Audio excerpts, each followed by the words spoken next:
चलिए हम बात करते हैं इस वीडियो में how to approach a question. किसी भी क्वेश्चन को कैसे अप्रोच करें, कैसे सॉल्व करें, हमारा क्या एक स्टेप बाय स्टेप प्रोसेस क्या होना चाहिए, जैसे हम किसी भी क्वेश्चन को हम सॉल्व कर सकते हैं, अटेम्प्ट कर सकते हैं कि इसको सॉल्व कैसे करना चाहिए। What are the process that we have to apply to solve a question.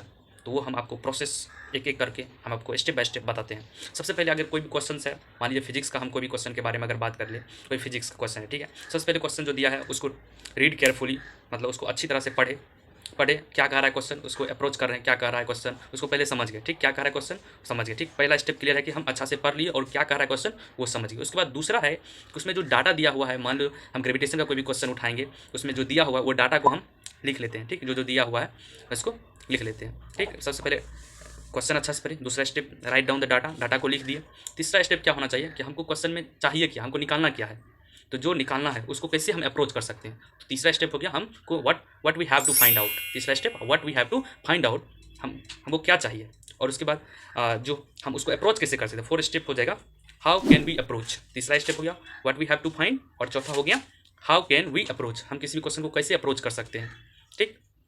तो क्या क्या चाहिए, कैसे अप्रोच कर सकते हैं, उसके बाद क्या करेंगे, जो क्वेश्चन जिस भी टॉपिक से रिलेटिंग हो उसके रिलेटिंग हम कॉन्सेप्ट्स क्या जान रहे हैं वो कॉन्सेप्ट्स लिखो, या फार्मूला उसके रिलेटिंग है वो फार्मूला को राइट डाउन कर लो। मान लो 2-3 फार्मूला उसके रिलेटिंग है, हमने उसको राइट डाउन कर दिया, लिख दिया साइड में, ठीक है। रिलेटिंग कॉन्सेप्ट्स फार्मूला या उसमें जो केस है वो सब हमने लिख दिया, ठीक। ये हमारा 5 स्टेप्स था।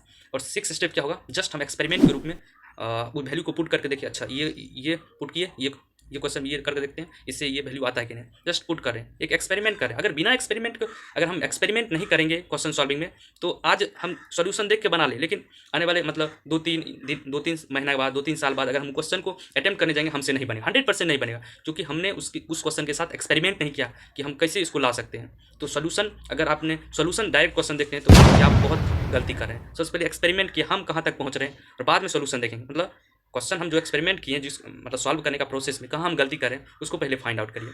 तो जस्ट एक्सपेरिमेंट के 6 स्टेप ये था। 7वां स्टेप जस्ट सॉल्विंग, हमने सॉल्व कर लिया, उसको सॉल्व करके देखते हैं, अच्छा ठीक है।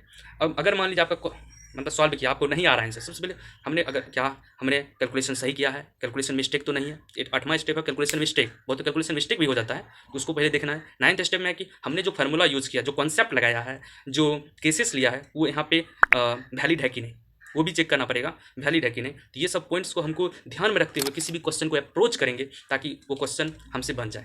और इस तरह से हम एक्सपेरिमेंट करके ही क्वेश्चन को बनाया जा सकता है। एक बार में हम सही करना चाहेंगे, ये बहुत, हाँ सही कर सकते हैं एक बार में भी। अगर कॉन्सेप्ट पूरी क्लियर है तो सही होगा। अगर बेसिक क्वेश्चन है, थोड़ा बहुत मीडियोकर है, हम कर सकते हैं। बट अगर लेंदी क्वेश्चन है, उसमें हम किस तरह से अप्रोच करते हैं वो सब मायने रखता है। तो ये सब स्टेप हमको याद रख के हम किसी भी क्वेश्चन को अटेम्प्ट कर सकते हैं।